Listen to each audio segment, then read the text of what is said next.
श्री कृष्णचंद्र भगवान की जय। अथ चतुर्थोऽध्यायः। उद्धव उवाच अथ ते तदनुज्ञाता भुक्त्वा पीत्वा च वारुणीं तया श्रितज्ञानादुरुक्तैर्ममपस्पृशुः तेषां मैरेयदोषेण विषमीकृतचेतसां निम्लोचतिरवावासीद्वेणूनामिव मर्दनम्। भगवान् स्वात्ममायाया गतिं तामवलोक्य सः सरस्वतीमुपस्पृश्य वृक्षमूलमुपाविशत। अहं चोक्तो भगवता प्रपन्नार्तिहरेणः बदरीं त्वं प्रयाहेति स्वकुलं सञ्जिहीर्षुणा।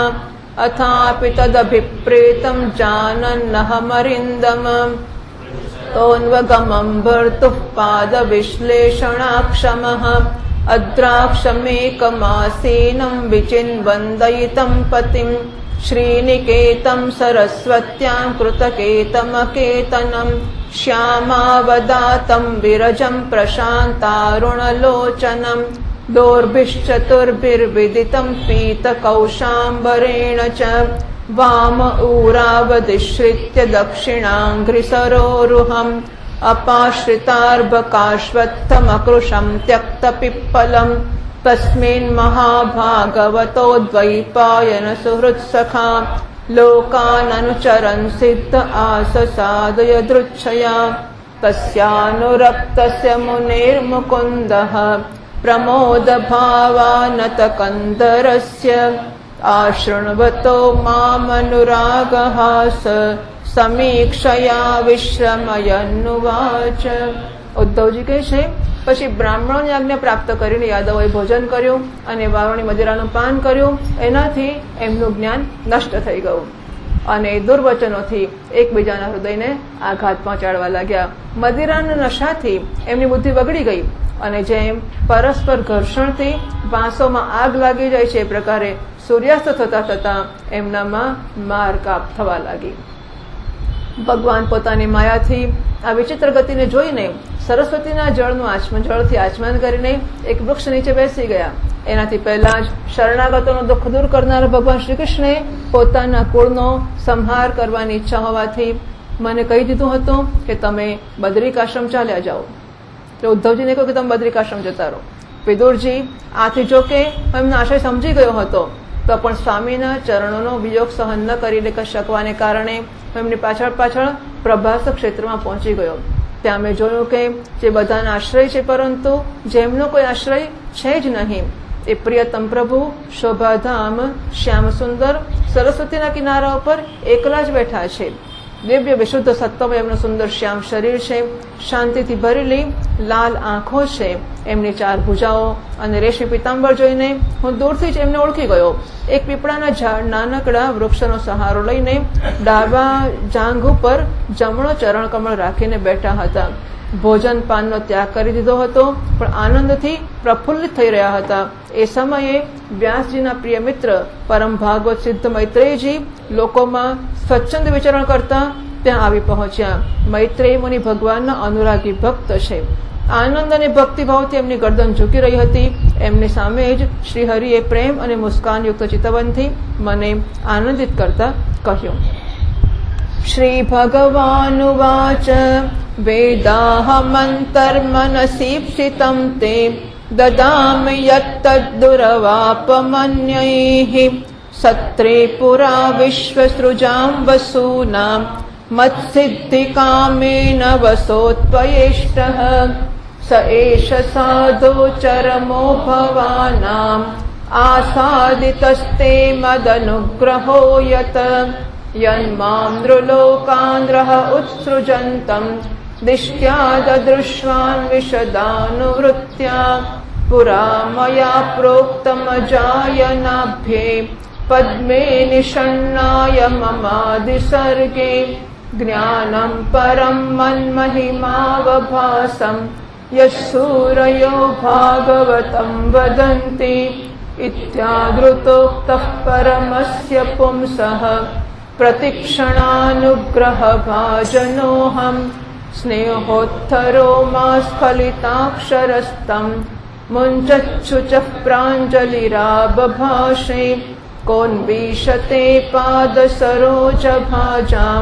सुदुर्लभोऽर्थेषु चतुर्ष्वपीह तथापि नाहं प्रवृणोमि भूमन् भवत्पदाम्भोजनिषेवणोत्सुकः कर्माण्यनेहस्य भवोपवस्यते दुर्गाश्रयोत्थारिभयात् पलायनम् कालात्मनो यत्प्रमदायुताश्रयः स्वात्मन् रतेः खिद्यते धीर्विदामिह मन्त्रेषु मां वा उपहूय यत्त्वम् अकुण्ठिताखण्डसदात्मबोधः पृच्छे प्रभो मुक्त इवाप्रमत्तः तन्नो मनो मोहयतीव देव ज्ञानं परं स्वात्मरहः प्रकाशम् प्रोवाच कस्मै भगवान् समग्रम् अपि क्षमं नो ग्रहणाय भर्तः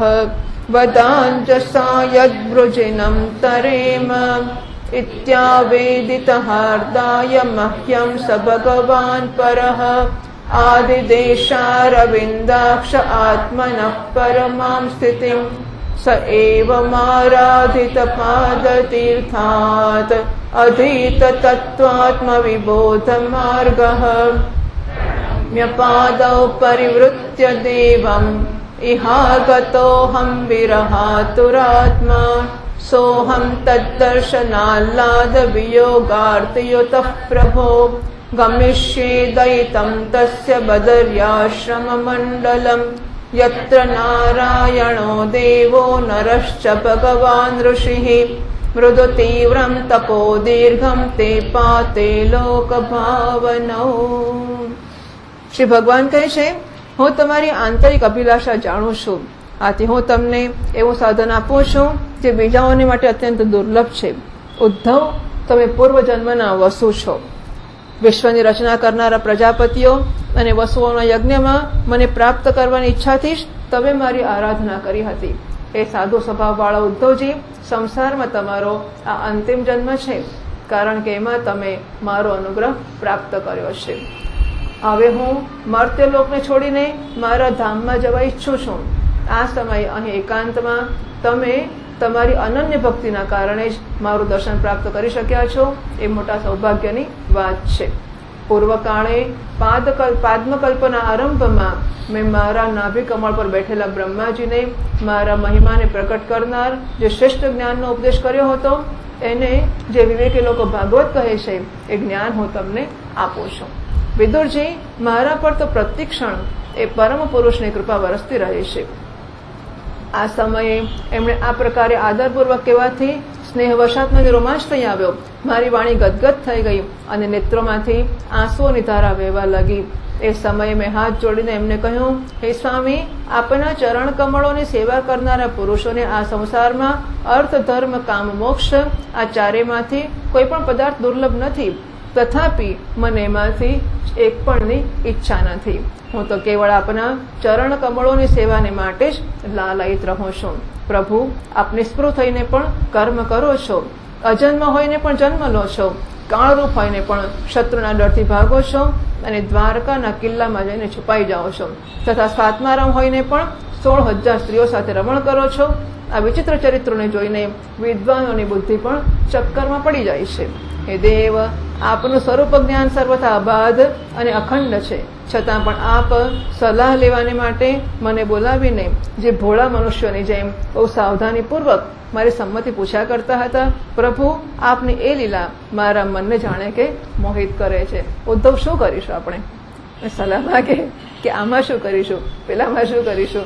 હવે કે તમારે સલાહ મશવરાની કે મારી સાથે પરામર્શની જરૂર નથી, પણ આમ પૂછતા હતા લીલા કરતા મને આશ્ચર્ય થાય છે। હે સ્વામી, પોતાના સ્વરૂપનું ગૂઢ રહસ્ય પ્રગટ કરનાર જે શ્રેષ્ઠ અને સમગ્ર જ્ઞાન આપે બ્રહ્માજીને બતાવ્યું હતું, એ જો મારા સમજવા યોગ્ય હોય તો મને પણ સંભળાવો, જેથી હું આ સંસાર દુઃખ અને સુગમતાથી પાર કરી જાઉં।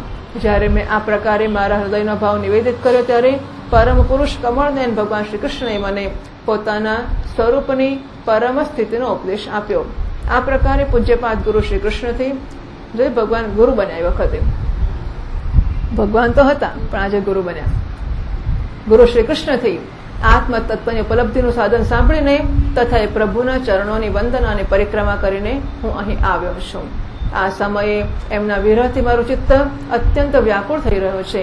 વિદુરજી, પહેલા તો એમના દર્શન પ્રાપ્ત કરીને મને આનંદ થયો હતો, પરંતુ હવે તો મારા હૃદયને એમની વિરહ વ્યથા અત્યંત પીડિત કરી રહી છે. હવે હું એમના પ્રિય ક્ષેત્ર બદરિકાશ્રમમાં જઈ રહ્યો છું, જ્યાં ભગવાન શ્રી નારાયણ દેવ અને નર આ બંને ઋષિઓ લોકો પર અનુગ્રહ કરવાને માટે દીર્ઘકાલીન સૌમ્ય, બીજાઓને સુખ પહોંચાડનાર અને કઠિન તપશ્ચર્યા કરી રહ્યા છે. એટલે ઉપદેશ આવશે આગળ જઈને કે જે ભગવાને ઉદ્ધવજીને આપ્યો હતો, પરંતુ અત્યારે ખાલી વિદુરજીને વાત કરી રહ્યા છે. શ્રી શુક ઉવાચ ઇત્યુદ્ધવાદુપકર્ણ સુહૃદામ દુસ્સહમ વદમ જ્ઞાનેનાશમયત ક્ષત્તા શોકમુત્પતિતમ બુધઃ સતમ મહાભાગવતમ વ્રજંતમ કૌરવર્ષભઃ વિશ્રંભાદભ્યધત્તેદં મુખ્યં કૃષ્ણ પરિગ્રહે. વિદુર ઉવાચ જ્ઞાનમ પરમ સ્વાત્મરઃ પ્રકાશમ યદાહ યોગેશ્વર ઈશ્વરસ્તે વક્તુમ ભવાનોર્હત યદ્ધિ વિષ્ણોઃ ભૃત્યા સભૃત્યાર્થકૃતશ્ચરન્તિ. ઉદ્ધવ ઉવાચ નनु તે તત્ત્વસમ્રાજ્ય ઋષિઃ કૌશારવોऽન્તિ મે સાક્ષાत् ભગવતાદિષ્ટો મર્ત્યલોકં જિહાસતા. શ્રી શુક ઉવાચ इति सह विदुरेण विश्वमूर्तिर्गुणकथया सुतया प्लावितोरुतापः क्षणमिव पुलिनेयमस्वसुस्तां समुषित औपगविर्निशां ततोगात्. राजोवाच निधनमुपगतेषु वृष्णिभोजेष्वधिरथयूथपयो तपेषु मुख्यः स तु कथमवशिष्ट उद्धवो यत्तरिरपि तत्यज आकृतिं त्र्यधीशः.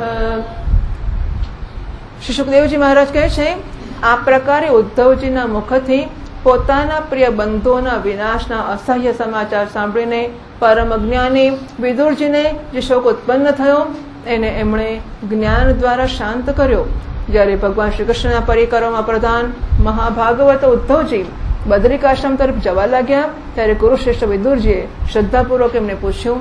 વિદુરજી કહે છે, ઉદ્ધવજી, યોગેશ્વર ભગવાન શ્રી કૃષ્ણે પોતાના સ્વરૂપનું ગૂઢ રહસ્ય પ્રગટ કરનાર જે પરમ જ્ઞાન આપને કહ્યું હતું એ આપ અમને પણ સંભળાવો, કારણ કે ભગવાનના સેવકો તો પોતાના સેવકોનું કાર્ય સિદ્ધ કરવાની માટે જ વિચરણ કરતા હોય છે. હું તો આપનો સેવક છું અને આપ ભગવાનના સેવક છો. ભગવાનના સેવકોને બીજું શું કામ હોય? સેવકોને મદદ કરવી એ તેમનું કામ હોય છે. આપને જે જ્ઞાન આપ્યું છે આપ એનો લાભ મને પણ આપી શકો તો જરૂર આપો.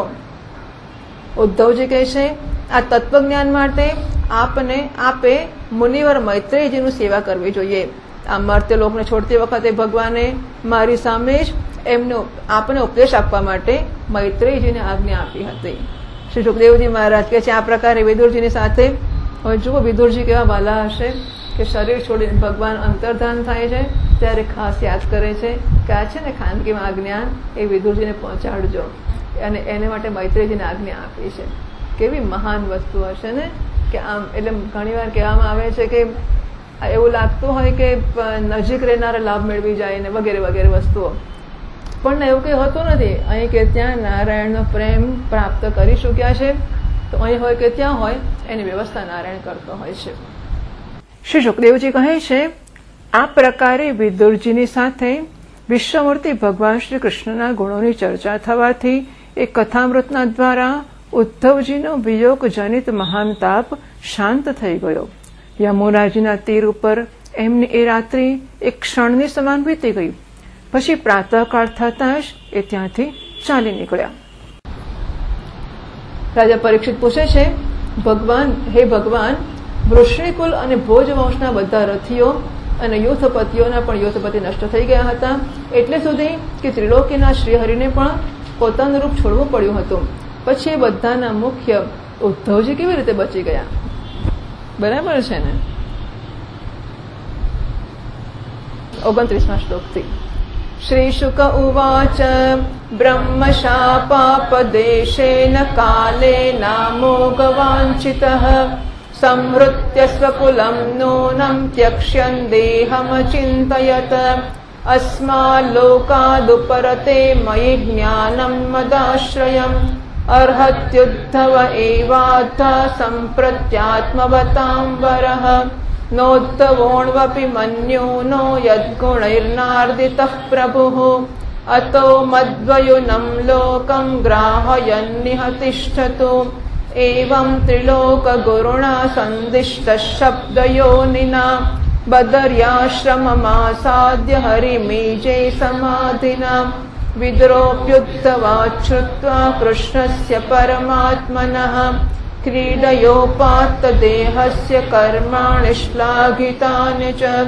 देहन्यासं च तस्यैवं धीराणां धैर्यवर्धनम् अन्येषां दुष्करतरं पशूनां विक्लवात्मनाम् आत्मानं च कुरु श्रेष्ठ कृष्णेन मनसि ध्यायन् गते भागवते रुरोध प्रेम विह्वलः कालिन्द्यः कतिभिस्सिद्ध अहोभिर्भरतर्षभः प्रापद्यत स्वसरितं यत्र मित्रासुतो मुनिः। શ્રી સુખદેવજી મહારાજ કહે છે, જેમની ઈચ્છા ક્યારેય વ્યર્થ થતી નથી એ શ્રીહરિએ બ્રાહ્મણોના શાપરૂપ કાળના બહાને પોતાના કુળનો સંહાર કરીને પોતાના શ્રી વિગ્રહનો ત્યાગ કરતી વખતે વિચાર કર્યો. હવે આ લોકમાંથી હું ચાલ્યો જઈશ ત્યારે સંયમી શિરોમણી ઉદ્ધવજી મારા જ્ઞાનને ગ્રહણ કરવાના સાચા અધિકારી છે. ઉદ્ધવ મને મારા કરતા અણુ માત્ર પણ ઓછા નથી, કારણ કે એ આત્મજયી છે, વિષયોથી ક્યારેય વિચલિત થતા નથી. આથી લોકોને મારા જ્ઞાનનું શિક્ષણ આપતા એ અહીં જ રહેશે. વેદોના મૂળ કારણ જગતગુરુ શ્રી કૃષ્ણએ આ પ્રકારે આજ્ઞા આપી અને ઉદ્ધવજી બદ્રિકાશ્રમમાં જઈને સમાધિ યોગ દ્વારા શ્રી હરિની આરાધના કરવા લાગ્યા. કુરુશ્રેષ્ઠ પરીક્ષિત પરમાત્મા શ્રી કૃષ્ણે લીલાથી જ પોતાનો શ્રી વિગ્રહ પ્રગટ કર્યો હતો અને લીલાથી જ એનો અંતર્ધાન પણ કરી દીધો. એમનું અંતર્ધાન થવાનો પણ ધીર પુરુષોના ઉત્સાહને વધારનારું અને બીજા પશુતુલ્ય અધીર પુરુષોને માટે અત્યંત દુષ્કર હતું. પરમ ભાગવત ઉદ્ધવજીના મુખથી એમના પ્રશંસનીય કર્મ અને આ પ્રકારે અંતર્ધાન થવાના સમાચાર પ્રાપ્ત કરીને તથા એ જાણીને કે ભગવાને પરમધામ જતી વખતે માનું પણ સ્મરણ કર્યું હતું, વિદુરજી ઉદ્ધવજીના ચાલ્યા ગયા પછી પ્રેમથી વિહ્વળ થઈને રુદન કરવા લાગ્યા. એ પશ્ચાત સિદ્ધ શિરોમણી વિદુરજી યમુના તટથી ચાલીને કેટલાક દિવસોમાં ગંગાજીના કિનારે જઈ પહોંચ્યા, જ્યાં શ્રી મૈત્રેયજી રહેતા હતા. મૈત્રેયજી પાસે જઈને સેવા કરવાનું કહ્યું હતું ને, ત્યાંથી ઉપદેશ મળવાનો હતો, એટલે પછી ત્યાં પહોંચ્યા. इति श्रीमद्भागवते महापुराणे पारमहंस्यां संहितायां तृतीयस्कन्धे विदुरोत्सव संवादे चतुर्थोऽध्यायः। श्रीकृष्णार्पणमस्तु।